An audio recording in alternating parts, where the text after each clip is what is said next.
Let's talk about Meta Model 3. This is a beautiful, simple technique actually, and it is direct questioning for a specific result. So it's a reframing technique, and it's simple, it's straightforward. It's just giving you a few,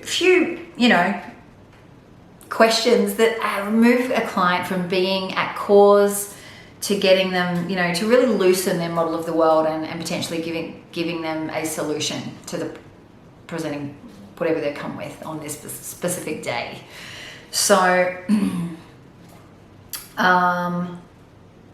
firstly, what's wrong? What's going on?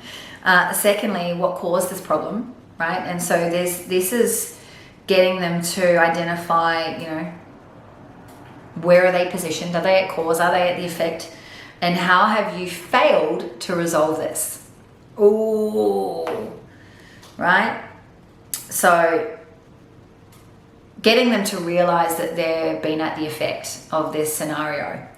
How can you overcome the solution to your problem? Beautiful question. How can you overcome the solution to your problem? And the language might sound a little bit odd, but it's all perfect. It's loaded with presuppositions. What does this question do? Well,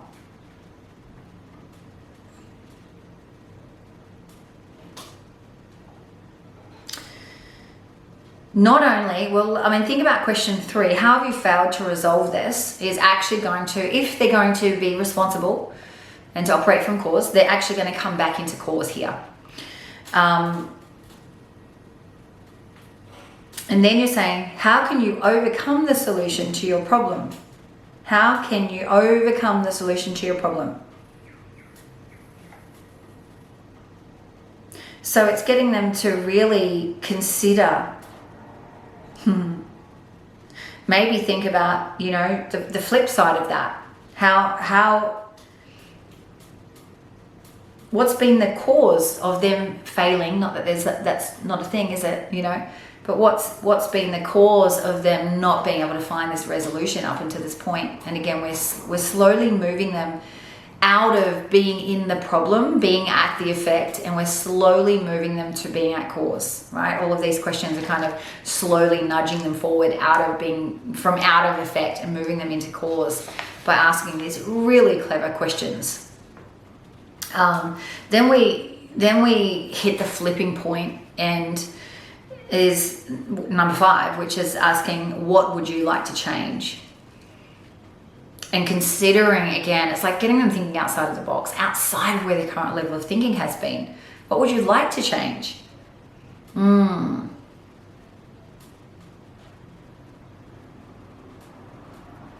then 6 is, when will you stop it from being a limitation? I love this question so much. Like, this is just, like, they get to tell you when they're going to actually commit to making the change. When will you stop it from being a limitation? When are they going to start actually taking responsibility, actually taking action? Very juicy. Can be a little bit confronting to receive that as a client who's in their stuff, right? But that's perfect. You're not a coach that's here to sugarcoat and make them feel really amazing, right? You're here to get them to think outside of their box, think outside of their current level of thinking. And that requires a little bit of confrontation, a little bit of resistance, a little bit of like, hit me with it. As you all know, there's times when I trigger you through the questions that I ask you as well. That's great. That's great. Don't be the client that just needs to be apologizing and sorry and so sweet. No, that's not going to help your client. Love helps your client. Always coming from love helps your client. But being willing to ask confronting questions is now your responsibility as a coach. Okay? Taking it on? Yes. And then how many ways do you know you've solved this? Right? It's getting them to think about, again, like, how do they know when they've gotten over this? It's their evidence procedure of how they know that they've overcome it and they've solved it and they can move on. And it gets them thinking again, like outside of the box and thinking, being resourceful. And then 8 is, I know that you are changing and seeing things differently, and you can get them to anchor that as well. That yes, this can blow out someone's problem. And it may be like a minor thing, just a presenting thing that they come in for this week or whatever. But it can really loosen their grip on their problem, whatever it is that they're presenting to you at this point. So really, really handy to have in the little toolkit here. Now, could you bring that out at any other point? Absolutely. And then finally is the Ring of Power, page 119. And so the Ring of Power is so phenomenal because this is a visual anchoring technique.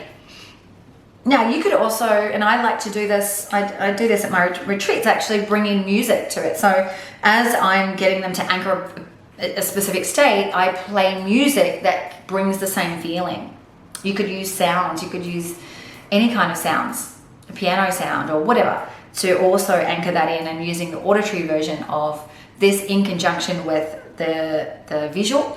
And then I also encourage them to make a fist as they step in there as well. So this is a kinesthetic. A fist may or may not, be really like a powerful anchor, but for me, it's phenomenal. I love to have this as a part of it, because this for me is like, let's go, let's do it, right? It's motivating. As soon as I do that, and I've got so many anchors here from doing this technique. So teach your clients this, teach them this. This is, this. If they're in a shitty state when they get on the call, get them to do this. It's a really great resource to have here. And a resource can, you know how to build, a resource anchor, right? We've been doing that. You guys have been building your resource anchor, and you've been getting your client to do that kinesthetically. Every time they have success, get them to anchor it, right? So they're building up a resource anchor here on the knuckle, but you can also get them to do this and build their ring of power. And the ring of power is a resource anchor that is useful in all different circumstances, and it's used as a resource anchor. It's just a visual anchor, okay? So step number 1, they anchor a number of positive states to an imagined circle on the floor. So you say, imagine a ring of power in front of you as a circle about 2 feet in diameter. They also get them to make it a color or like whatever, however they want to spark it up. It could be fire, it could be sparkles, it could be stars, it could be whatever. It could be a certain color. Let them bring it to life. It brings in more visuals.